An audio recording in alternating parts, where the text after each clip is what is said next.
समांतर कोश 20 साल की लगन से बना। एक ऐसा दंपति अरविंद कुमार और कुसुम कुमार को इतना विश्वास था अपने सपने में कि वो निरंतर इसको बनाने में लगे रहे। कोई पहला मॉडल नहीं था जिसके ऊपर वो बेस कर पाते। रॉजर्स का थिसॉरस हिंदी में नहीं चलता, कोई और थिसॉरस था नहीं दुनिया में, हिंदी में, किसी मॉडर्न इंडियन लैंग्वेज में। थिसॉरस में एक स्ट्रक्चर होता है।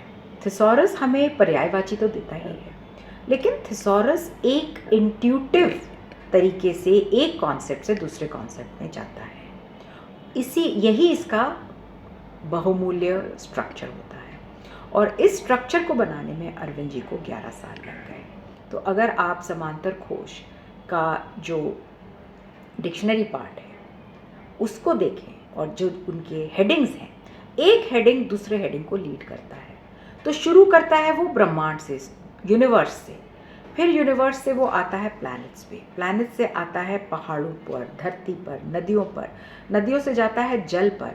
इस तरह से 1100 कैटेगरीज हैं जो अंत में जाता है वेलकम और फेयरवेल पे। इस ढांचे को बनाते बनाते अरविंद जी को 11 साल लगे।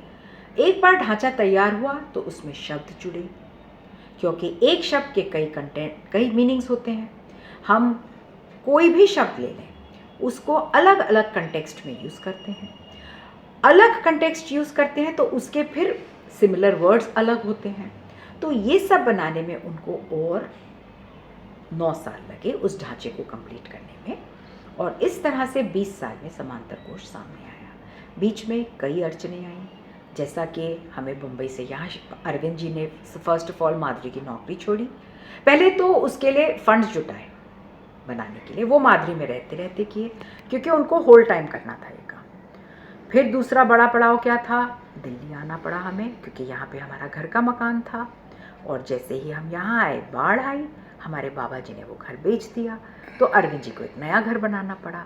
तो जो उनकी बची कुची पूंजी जो वो जोड़ के लाए थे, जो उन्हें 2-4 साल सस्टेन करती, वो घर में लग गई, तो उन्हें नौकरी करनी पड़ी। फिर उन्होंने रीडर्स डाइजेस्ट का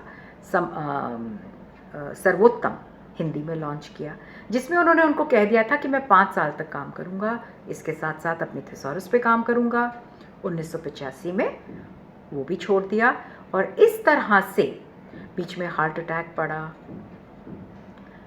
बहुत सारी हेल्थ इश्यूज आए, फाइनेंशियल इश्यूज आए, लेकिन अंत में, और फिर सबसे बड़ा संकट ये था कि उन्होंने हजारों लाखों कार्ड लिख डाले थे हाथ से, उन्होंने और मेरी माताजी ने, लेकिन उनको छपवाएं कैसे, प्रूफ रीडिंग कैसे करेंगे, क्योंकि पुराना सिस्टम था, आज की तरह नहीं था।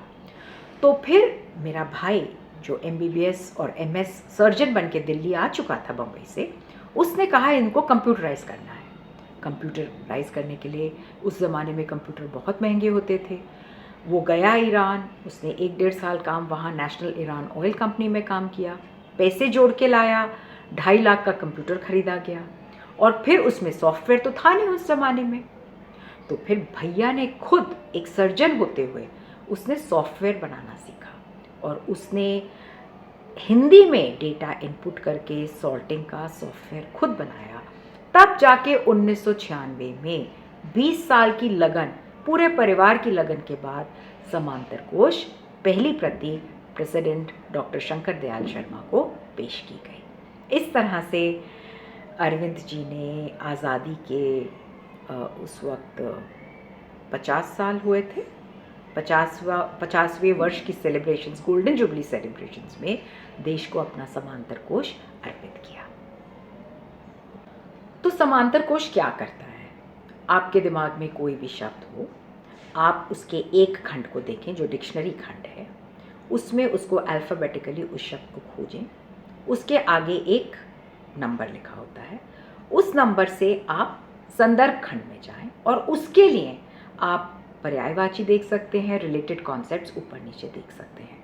तो लिखाई में, ऐड बनाने में, फिल्म की स्क्रिप्ट लिखने में, अभी कुछ दिन पहले मैं विशाल भारद्वाज जी से बात कर रही थी, और वो कह रहे थे कि मैं समांतर कोश को अपनी स्क्रिप्ट लिखने में इस्तेमाल करता हूँ। तो जब समांतर कोश आया उस वक्त मेरे बच्चे छोटे थे, और मेरे पिताजी ने मुझसे पूछा कि तुम्हें कैसा लगा। और मैंने कहा पापा मैं हिंदी बहुत कम इस्तेमाल करती हूँ और मुझे बच्चों को भी पढ़ाना होता है, तो मेरे लिए इसकी यूज़ बहुत लिमिटेड है। बस अरविंद जी तो लग पड़े, उन्होंने कहा ठीक है अब इसको हम इंग्लिश से जोड़ देते हैं।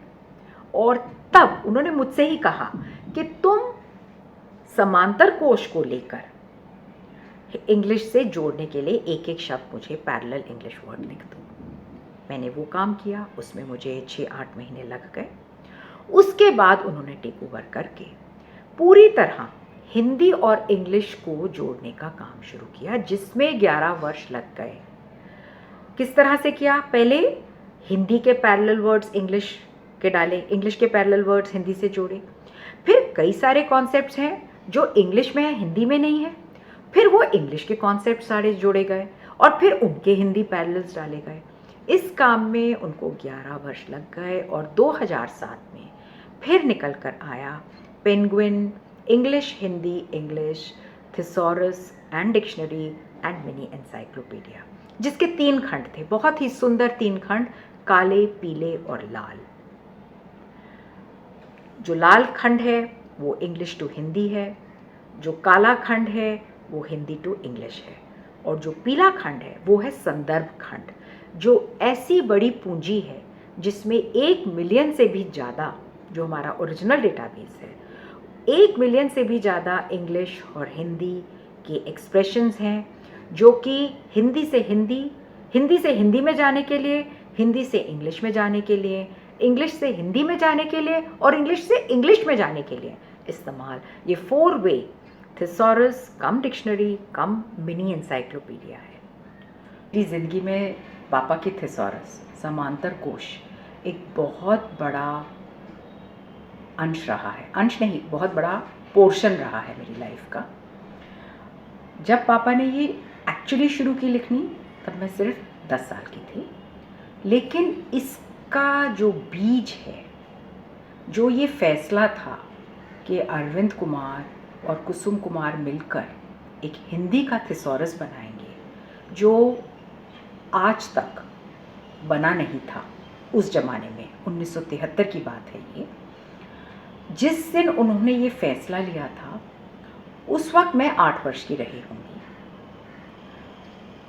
उस वक्त पापा माधुरी का संपादन कर रहे थे और 26 दिसंबर 1973 की रात वो किसी पार्टी में गए थे।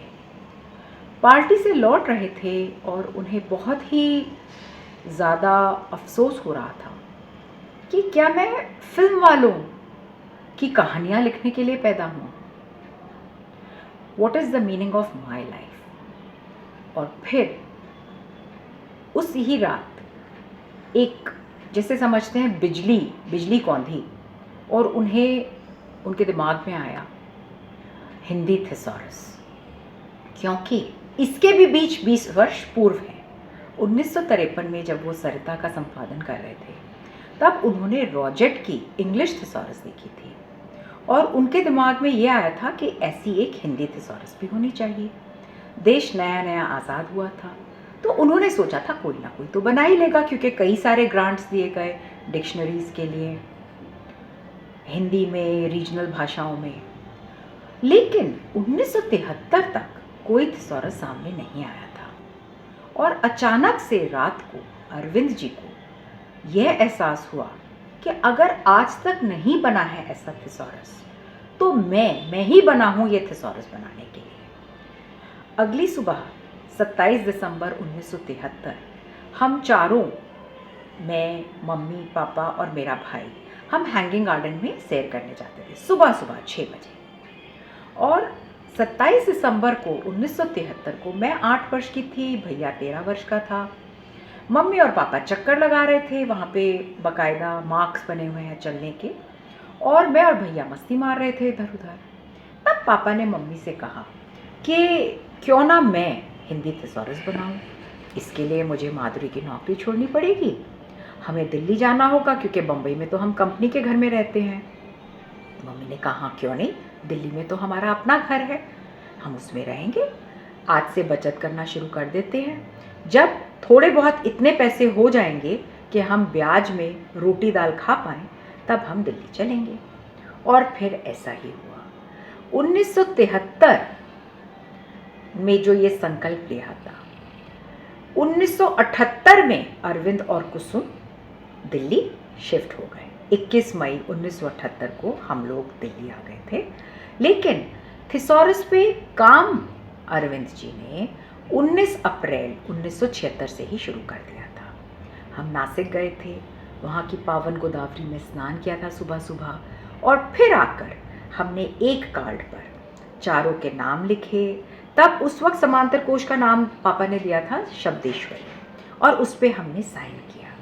और उस वक्त उनको एहसास था कि मैं कोई बहुत ही निराला काम करने जा रहा हूँ, इसलिए सबके हमारे सिग्नेचर लिए। वो कार्ड आज तक मेरे पास है, उसकी फ़ोटो मैं आपको दूंगी आनंद जी। और फिर उन्होंने थोड़ा सुबह शाम माधुरी की नौकरी के साथ काम करते रहे, लेकिन होल टाइम काम करने के लिए वो दिल्ली शिफ्ट हो गए। 21 मई 1978 को अरविंद जी सपरिवार दिल्ली आ गए। उनका बेटा सुमीत, मेरा भाई, वो बम्बई में ही रह गया था क्योंकि वो 12वीं पार कर चुका था और उसको डॉक्टर बनना था। तो उसने फिर सेठ जीएस मेडिकल कॉलेज में एडमिशन लिया। वहाँ पे हम तीनों दिल्ली में रहे, और हमारे घर में एक छोटी सी दुछत्ती थी जिसमें वो कार्ड्स रखे गए। ऐसे ट्रेओं में कार्ड रखे थे, काफ़ी ट्रे थी, और फिर उस पर काम चलता रहा। 1976 से लेकर जिस काम को अरविंद जी ने सोचा था 2-4 साल में पूरा हो जाएगा, उसको पूरे 20 वर्ष लगे आने में। कई उतार चढ़ाव आए, जैसे हमारे मॉडल टाउन का घर जिसमें हम गए थे, उसमें बाढ़ आ गई 1978 में। लकीली सारे कार्ड्स बच गए, जिस पर किसी दोस्त ने पापा को कहा भी कि तुम्हारा भविष्य बच गया, तुम्हारा जो पास्ट था, जो तुम फर्नीचर लाए थे बम्बई से, जो था तुम्हारा पास्ट बह गया, नो प्रॉब्लम, लेकिन तुम्हारा भविष्य सुरक्षित रहा। ये भी एक प्रकृति का इशारा था कि ये काम पूरा होगा। और यही प्रेरणा, यही उम्मीद लिए अरविंद जी लगे रहे काम में। नया घर बनाना पड़ा, कुछ सालों के लिए एक नई नौकरी करनी पड़ी, जिसके साथ भी वो काम करते रहे थे सॉरस पर। लेकिन अल्टीमेटली 1996 में दिसंबर में हमारा समांतर कोश रिलीज़ हुआ। उस वक्त राष्ट्रपति थे श्री शंकर दयाल शर्मा जी। तो कोई प्रेसिडेंट रिलीज़ नहीं करता है बुक, लेकिन उनको पेश की जाती है। तो पहली प्रति जो नेशनल बुक ट्रस्ट ने छापी थी, उनको पेश की गई, और इस तरह से समांतर कोश बना।